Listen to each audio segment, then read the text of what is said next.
When some marriages fall apart, the tug of war between angry parents begins. Hey, sweetie.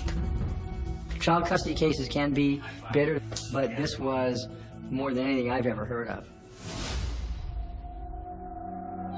And for this raging couple, the way to win is for one of them to take lethal action.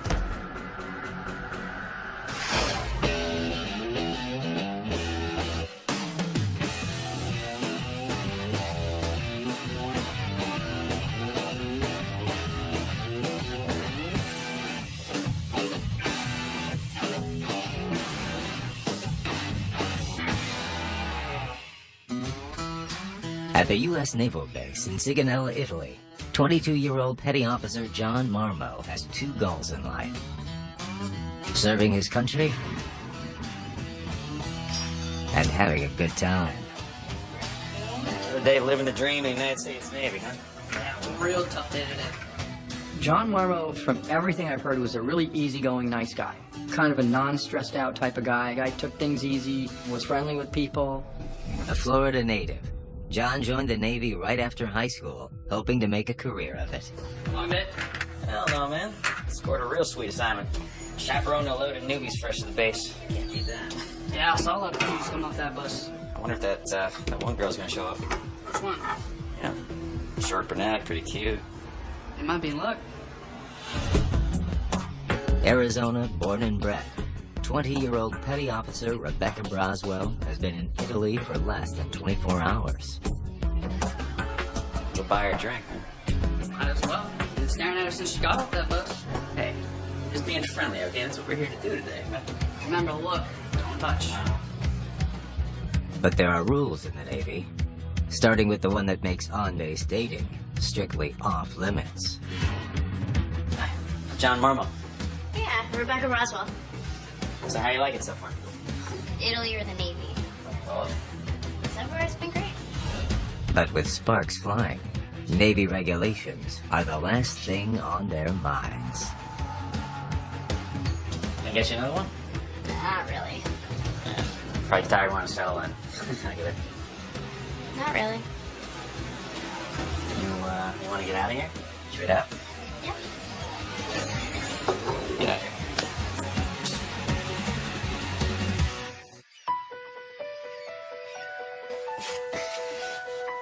This is your room? When was the last time you cleaned it? It smells like a locker room in here. Hey, hardworking guy. Don't have time to do the laundry, all right? Hard working, huh? We'll see about that. It was a fairly quick union that had formed between them. For 12 months, they struggle to keep their illicit fling from their superiors. But some things can't stay secret forever. What's wrong? Everything.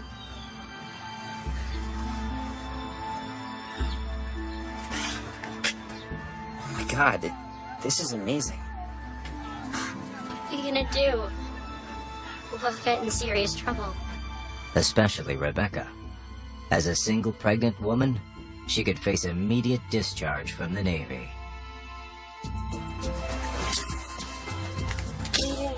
What does it look like I'm doing? You marry me? Are you sure? My father, he never did right by me. I want to do right by this kid. Yeah. She did get pregnant. That did lead to their marriage. Whether they got married because of the Navy, I don't know, or because of the child, or a combination of both. We'll figure it out, okay? Really sorry.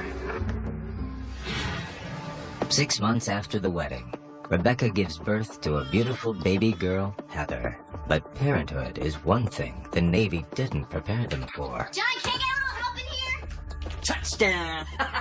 The marriage was troubled from the beginning. He wanted to spend time with his friends, go and shoot pool, hang out. Man, you suck at this game, dude. And she was insistent on he was abandoning her. John! All right, dude, I'm out of here. All right. Catch you later. John!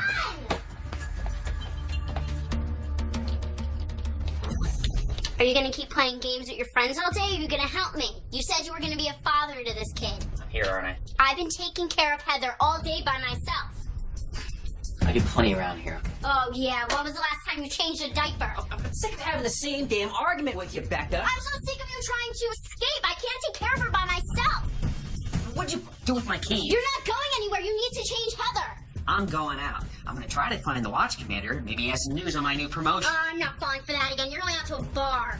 While John's parenting style is too relaxed for Rebecca, he has his own beefs with her attitude. She was a very controlling person. She felt she was the only one that could, raise her daughter right. Navy policy requires that sailors either move up or move out. So to keep his dream of a naval career alive, John needs a promotion. He's pinned his hopes on a slot in the military police, but there are only a few positions available. And John doesn't get one. But Rebecca's career is heading in a very different direction. Hey, how's your day? Pretty crappy. How was yours? I got news. I got into the Seabees. They're transferring me to the U.S. Rebecca gets orders to train as a Seabee, a member of the Navy's construction battalion. Wait, what? Where? They said they're sending me to the West Coast.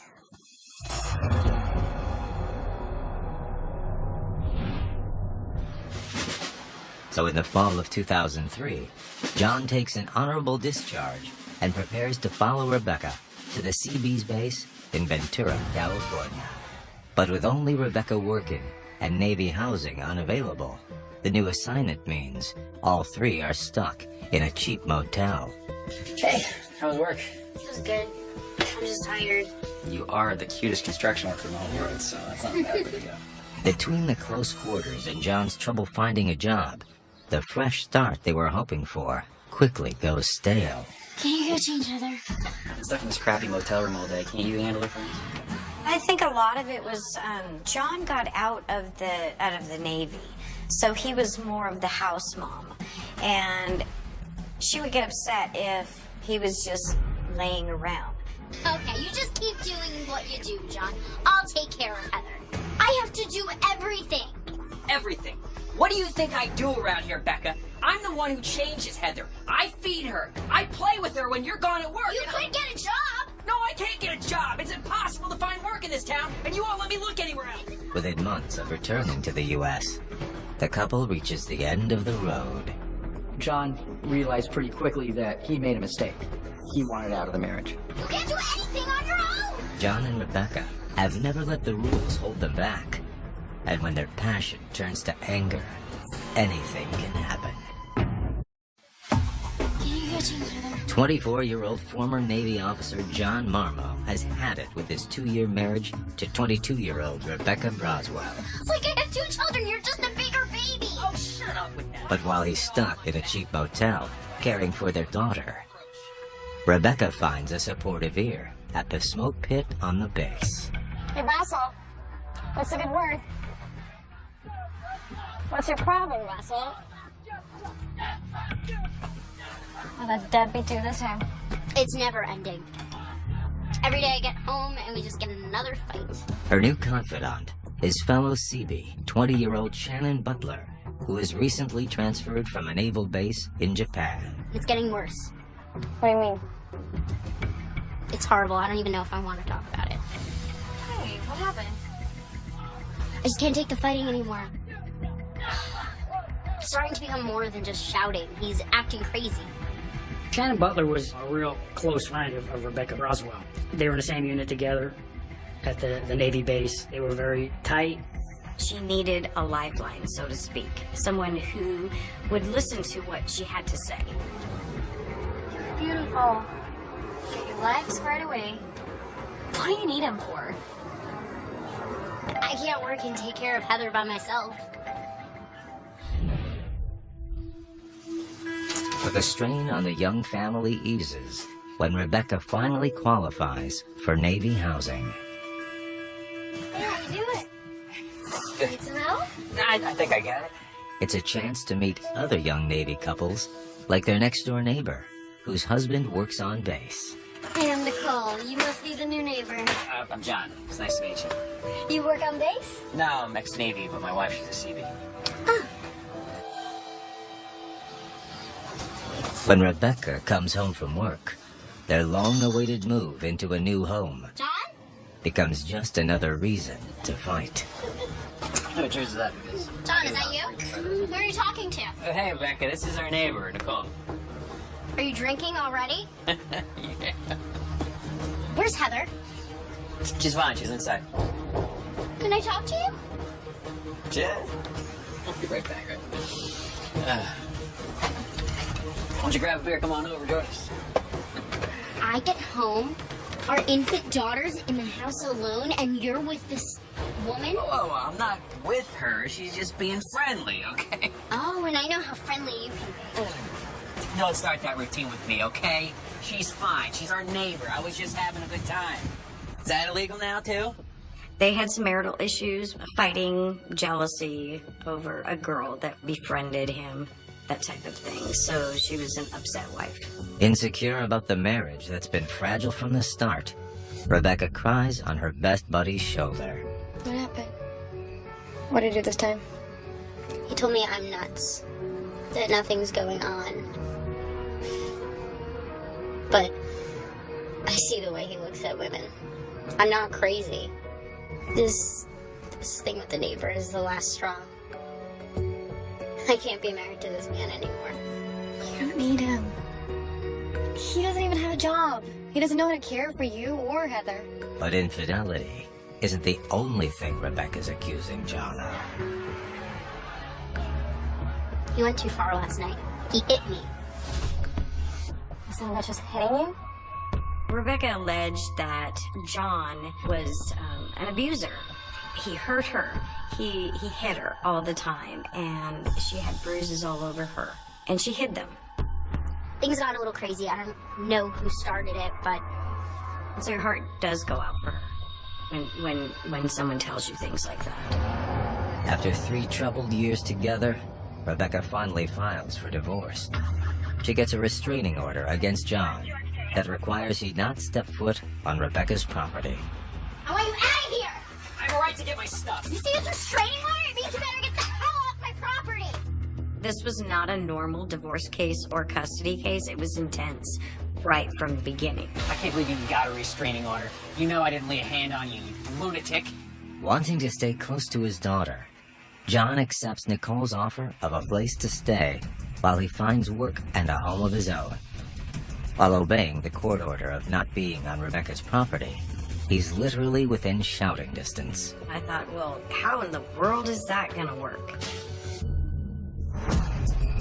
Heather lives with Rebecca, and John has visitation, but the arrangement works about as well as their marriage. Where's Heather? Give me my daughter! If you step 1 foot on my lawn, I'm calling the police! The court said you have to turn her over to me. I never turn my daughter over to an unfit father! I'm calling my lawyer. You're not getting away with this. She wanted Heather for herself. Didn't want John anywhere near the baby because she didn't think John was doing right around the baby. The couple's divorce is final in June 2004, but the legal troubles are just beginning. That same month, they face each other over custody of Heather, which the judge grants to Rebecca. John had visitation rights weekly for the middle of the week and overnight, and every other weekend. But John wants more time with his little girl and appeals the decision. In the meantime, he must collect Heather from Rebecca at appointed times. It's called an exchange. Let's do a custodial exchange. The judge would say you are to meet at this specific location at this time, and you're to turn the child over to Mr. Marma. Where's the car seat? I'm not putting my daughter in that thing. Jesus, Rebecca, you're just looking for any excuse that I can't have my daughter, I don't huh? know, I'm my lawyer. Let me have her, and we won't have an issue. Call your lawyer. Go ahead. Can I talk to her? It's been a while, huh? I remember one occasion getting a very, very frantic phone call from Rebecca while the exchange is going on. He's yelling and screaming at her. She's trying to talk to me. She's yelling and screaming back at him, and then you hear Heather crying. Look at what you're doing, okay? Get the hell Look away at what from you're me! doing to our daughter! It got worse and worse with every exchange between the two of them. It was constant. The location was constantly being moved. law enforcement was involved. I mean, it got really intense. Really intense. A lot of military personnel had to get involved as well. I didn't touch her, okay? You're ridiculous! 4 months of their custody battle, there's only one safe place left for them to meet. The custody dispute got so contentious that the court did order that they would do their exchanges in a police department. The judge wanted to avoid an escalation of any further domestic violence that was being alleged. But when hatred runs this deep, there's no safe haven anywhere for anyone.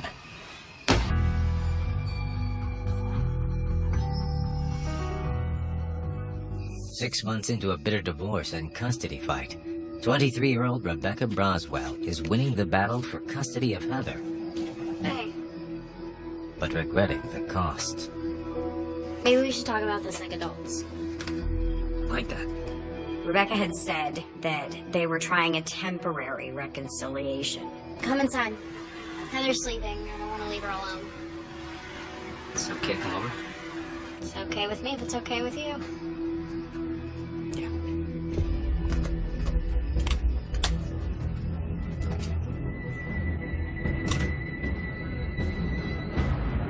Yeah. Have another beer. Thanks. I've been thinking. Maybe I did overreact about the whole neighbor thing. You know where nothing's going on there, right? I know. I was just so overwhelmed. Me too. Being a single parent's harder than I thought it would be. I know. My mom, I mean, she raised me as a single parent. I just want to be a father for our daughter. I just want to have a husband again. But the same passion that draws them to one another always turns destructive in the end. Less than 24 hours into their reconciliation, police are called to Rebecca Broswell's home for yet another domestic disturbance. There was a disagreement. She's calling the police on him, having him hooked up. He's in violation of the restraining order. According to Rebecca, an argument quickly turned violent. But John says she set him up. For my daughter's sake, I was trying to make it work with John, but he's the same. He's crazy. I don't know what he would have done if I hadn't called him. I woke up and she just started screaming. You can't believe it. Please, officer, take him away before my daughter sees. Down. I don't understand. She's a liar. She's a psychopath. She set me up. Unable to make bail, John spends the next 10 days behind bars for violating the restraining order. He went to court. He'd been in custody for 10 days. They offered him plead guilty credit for time served, so he took that deal rather than stay in jail. John pleads guilty to a deal which costs him his chance at joint custody. But he does have some good news. John finally finds a job at an equipment rental company, and his boss introduces him to Cheryl O'Neill, a widow looking to rent out a room in her townhome. This is my little daughter, Heather. Heather, say hi to Cheryl. It's okay. Everything's gonna be just fine. When I met John, he was going through a transition of housing to the point where at times was actually living out of his car. Cheryl's children are near John's age, and his plight brings out her maternal instinct. John and I had become family, a surrogate mother and son. So how's court going? Just starting to get worse. It's like every week she comes up with a new complaint to file in court just to jam me up. I don't even know how much longer I can afford a lawyer. I don't know what I would do if I couldn't see her, you know?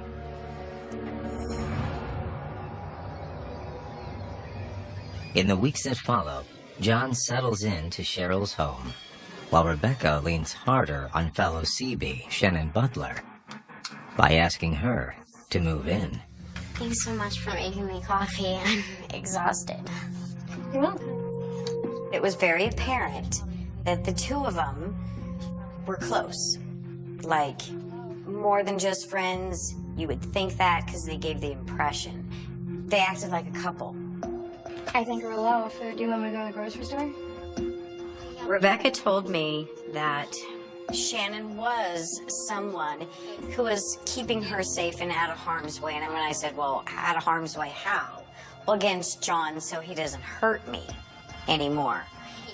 It is reasonable to believe that Shannon Butler had a romantic interest in Rebecca Braswell.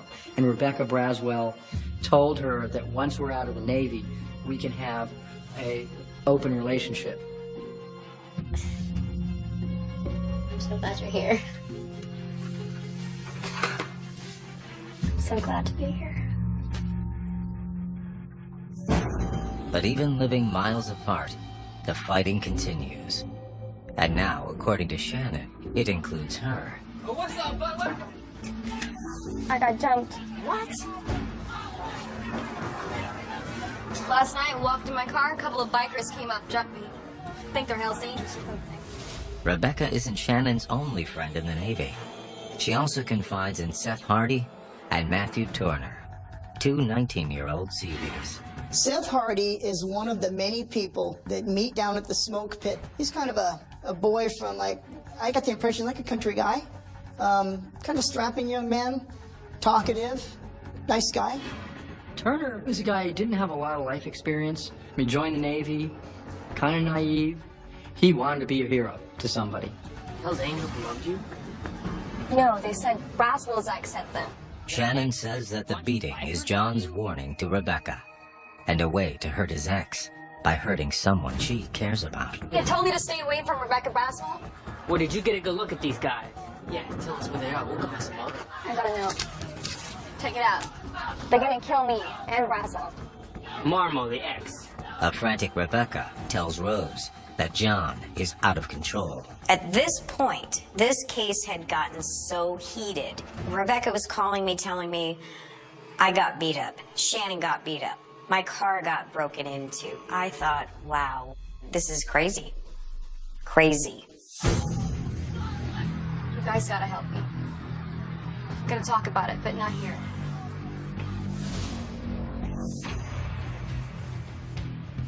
We gotta do something now. Otherwise, they might kill Braswell. Might hurt the kid. John's already violated the order of protection, Shannon says, so there's no point in looking to the police for help.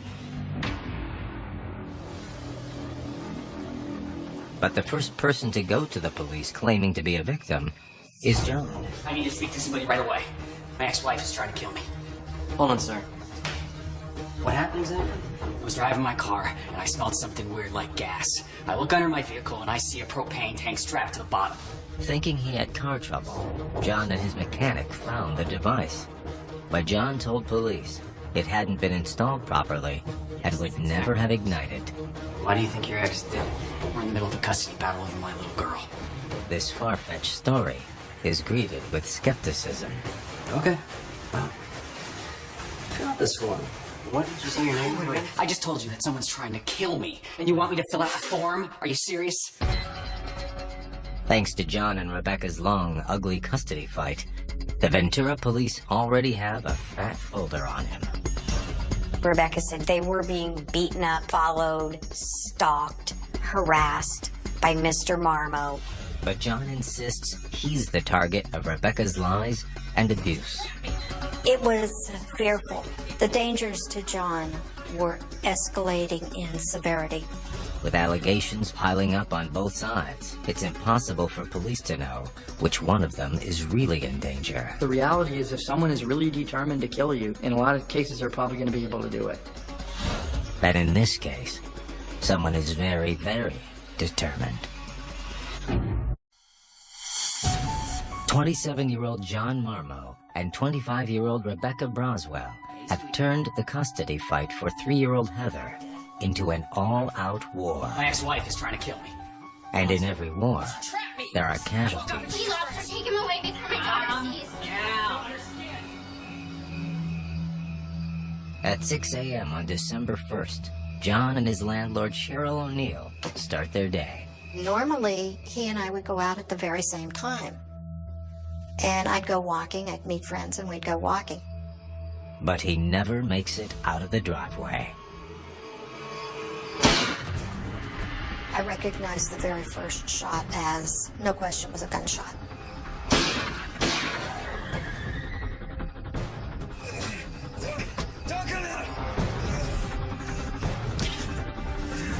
He lay a spread eagle across the walkway to the house and was breathing his last breaths. I knew that he had blocked my way, because then I would have been an open target just like he was. Calls at 6 o'clock in the morning, so it was just a, homicide case that we'd gone on. I knew it was going to be different when I got there and actually talked to John's roommate. Can you tell us what happened? He was blocking the door. He was trying to protect me. While Detective Panza talks to Cheryl, the crime scene is combed for evidence. We actually found a bullet or a shell casing at the scene. There was some tire tracks, but that's pretty much all we had at that point. Wasn't a lot. With so little to go on, detectives urgently need a witness. Did you get a look at the shooter? I didn't get outside until after they left. I knew right away who was involved. She was pretty convinced right from the beginning that Rebecca Braswell was involved in killing him. So my first inkling was to get my partner, Dave Brown, and say, Dave, go out to the base, get with NCIS. Physical evidence on cases will work in your favor a lot of times and get you convictions, but sometimes you need confessions from people.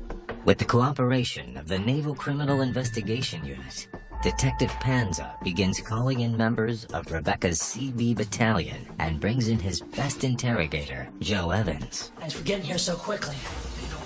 Me and Joe go back over 30 years. Joe is probably the best interviewer on the department I've seen. His nickname was Father Joe. I'm gonna go and say hello. Because he was such a non-threatening person in his interviews, he would get people to tell him things that they probably wouldn't tell anybody else. Hello, miss. Do you know why you're here? Yes, something happened to John? Yes, ma'am. He's been killed. While she's talking, it's very obvious that Rebecca Braswell puts herself as the sole person that knows what's best for her daughter in this world. Nobody else. What's your daughter's name? How old is she? Her name's Heather. She's 3.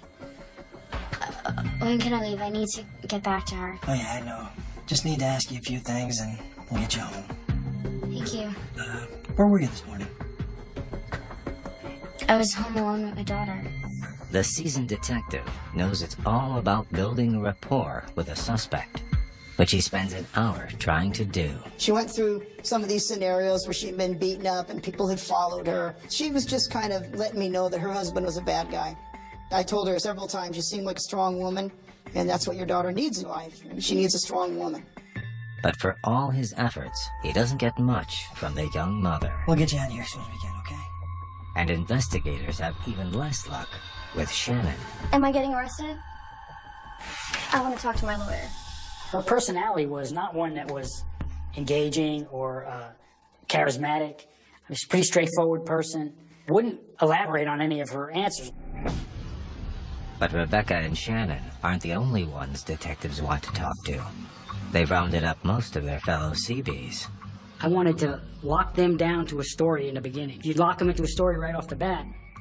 Then, through evidence, other interviews, physical evidence, you can disprove what they're telling you.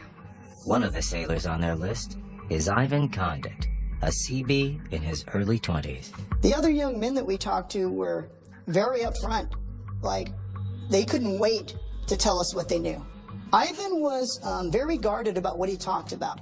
He answered all of our questions very vaguely. I don't know what to tell you. Sensing the nice guy routine isn't going to work, Detective Evans tries a new strategy. You better think long and hard about your life, son. One of the things when he left and I shook his hands and I told him, we're going to get to the bottom of this case, Ivan. And if you're in it, we're going to wrap you up. If you're not, you should tell us. Because if not, every day for the rest of your life, you're going to look over your shoulder and wonder if Steve and Joe are going to walk up. And you shouldn't live with that feeling, ever. But once again, Detective Evans walks away with nothing. Seth Hardy is the next name on the list. And this time, he finally makes some headway. We know she put you up to it. She told me that he was beating her and that I had to do something to help. So what'd you do, Seth? He was messing with Butler and Braswell, so I figured I'd mess with him. Hardy admits to planting an explosive device under John's car 6 weeks before the murder. I just look at him and I go, okay, tell me about the propane canister thing. How'd that work out?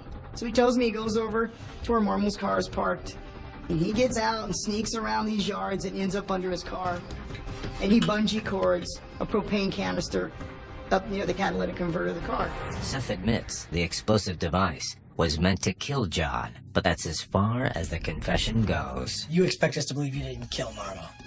He was trying to separate himself from the shooting. I don't think what he realized is while he was separating himself from the shooting, he was putting himself into jail for attempted murder. I told her that I was done, but I told her to go speak to my buddy Matt. Who'd you say that to? Butler. Shannon Butler. She knows a lot. It's the first thing that clearly connects Shannon to the murder. But it's not enough. I mean, if someone tells you something, that's just the beginning. You have to prove that, and you have to prove that independently with corroborating evidence. Without physical evidence, detectives have little to go on. I had a gut feeling she was involved, but I knew we were a long way off from doing anything as far as arresting her, never mind prosecuting her.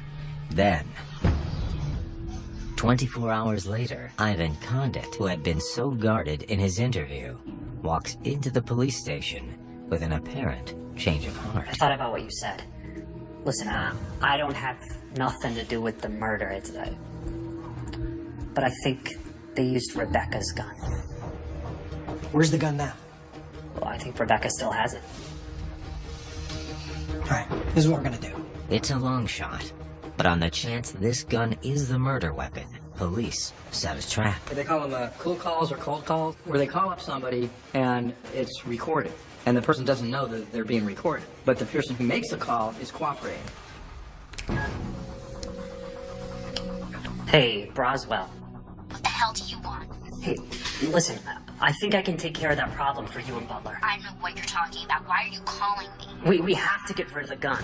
It's my gun. I paid good money for it. I'm not throwing it away. Well, I leaned into his ear, and I told him, tell her she can drop it off at Lake Tahoe. Tell her you'll park the car with the doors open. She can drop it off. It's huge. It was the first inkling that the case agents said, we're going to be able to wrap her up. We've got her. If we can get that gun in our hands and prove that gun is hers, we're going to be strong. We're going to be able to tie her into this case. Rebecca and Ivan make a plan to meet in the parking lot of a nearby Kmart in just a few hours. We're a long ways from making this case, but we're going in the right direction.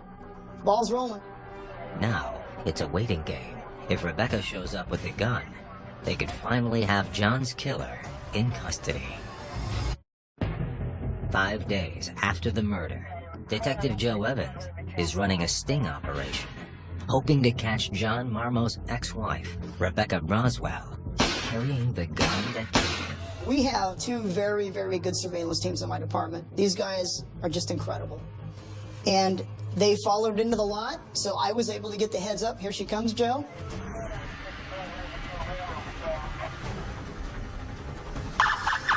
I just literally parked my car facing the opposite direction behind the truck in a different alley of the parking lot. Hands up. Come here. But the person Joe catches instead is Rebecca's friend, 23-year-old Shannon Butler. To police, the attempt to get rid of the gun strongly suggests it's the murder weapon. And while they wait for ballistics to confirm that, they arrest Shannon on murder and conspiracy charges. Police are now working through two possible scenarios. Either Shannon planned John's murder on her own for Rebecca.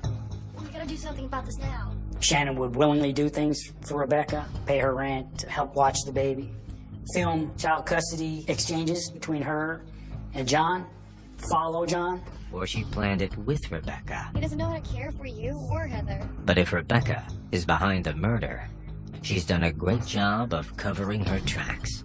There isn't a lot pointing at Braswell other than she's the ex-wife.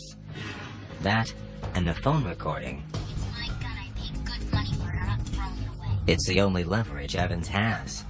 And he uses it to put the cuffs on Rebecca. Step out of the car, man. You're under arrest. But it won't be enough to convict her. We've got Rebecca Braswell saying it's my gun on the phone. That's really just statements is all that is. We need to hear things from Rebecca Braswell. Hello, Miss Braswell. I need to ask you a few questions about your ex-husband and your friend, Shannon Butler. Shannon's a friend of mine. I met her on the naval base. Did you ask her to kill your ex? No. Then why would she want him dead? I told her I was having trouble with my ex. But I don't think she's capable of doing anything. So what exactly is your relationship with Miss Butler? She's obsessed with me. She'll do anything I ask. She follows me around like a little puppy dog. Butler is completely committed to Braswell. And I know this because one thing that Braswell tells me is that she runs their relationship. She tells her what to do. She tells her how to live her life. Butler, in return, acquiesces by doing anything Braswell asks. For instance, giving her money to pay bills, watching her child whenever needed. But Rebecca doesn't know that her friend and her gun are now both in police custody. Do you own a gun? Yeah, it's with my parents in Arizona. So what'd you say if I told you it's sitting on my desk right now? Or that she's been caught on tape. It's my gun. I paid good money for it. I'm throwing it away. I'm going to Lake Tahoe. Her face just went blank. Rebecca maintains her innocence, but changes her story. Listen, I left my gun in a safe in my house. So not in Arizona? I guess I must have forgotten where it was. So she's got a back door for every statement she makes. Innocent people, they don't have that. I gave it to her. I guess she could have used it to kill John. I can't control what she does.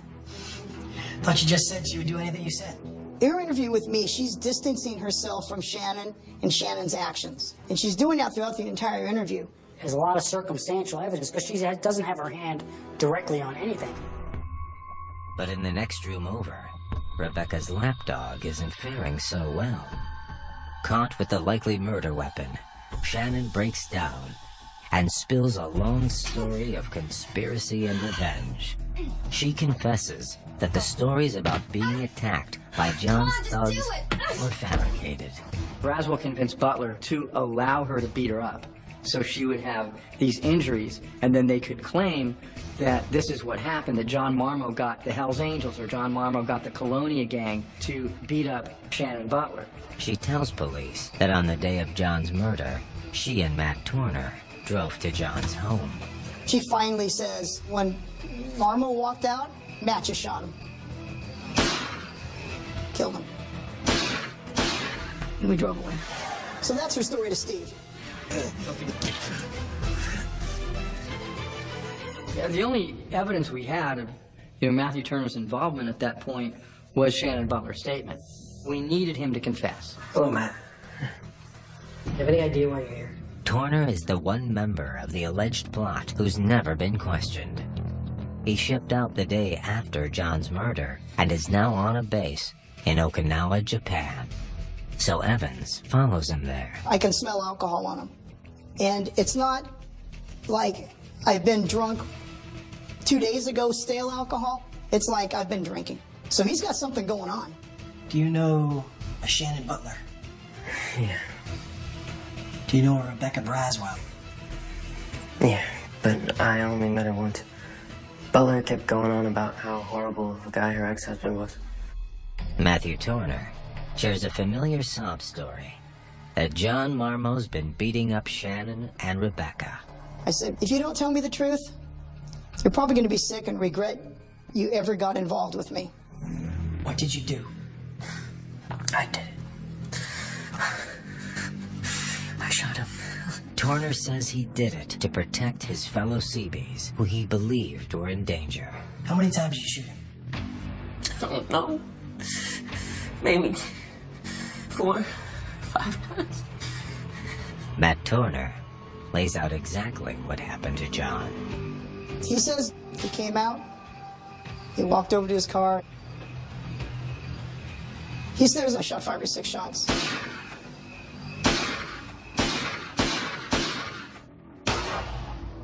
I go, did you hit him? He goes, absolutely. He goes, I saw him go down. He goes, and I yelled at Shannon, get out of here, get out of here. Detective Evans breaks the truth to Turner. The women fed him a pack of lies to get him to pull the trigger. Listen, we have Butler and Braswell in custody, all right? I know Butler manipulated you. John Marmo was nothing more than a father who had an ex-wife who was causing huge issues for him. He was never a problem that I could find. I could never find where he ever hit anybody or where he assaulted anybody. Police have their shooter and the person who put him up to it, but they don't know for sure which of the women is really the mastermind. I have never experienced this type of a case with this kind of a relationship, that the relationship between Butler and Braswell was so not easily explained. Then, weeks after the murder, technicians are finally able to recover deleted text messages between Shannon and Rebecca on the day John died. The initial conversations had to do with, it's done, okay, great. The texts clearly show that Rebecca not only knew what was going on, she was pulling all the strings. Seth Hardy pleads guilty to attempted murder and is sentenced to 12 years to life. Shannon Butler pleads guilty to first-degree murder and is given 25 years to life. Matthew Turner is found guilty of first-degree murder. 28-year-old Rebecca Braswell goes to trial. On February 5th, 2009, she's also found guilty of first-degree murder. Both she and Turner are sentenced to life without parole. Of the murderers I prosecuted, there were only 3, and Rebecca Braswell was one of them, that I would consider to be a pure sociopath. John's family is now raising Heather, and as they move forward, they focus on the man he was and the one thing that mattered most to him. Mr. Marmo didn't give up. He never stopped. He loved his daughter that much. And it wasn't a competition. It was about his daughter. That's what it was about. And he genuinely loved her and cared about her.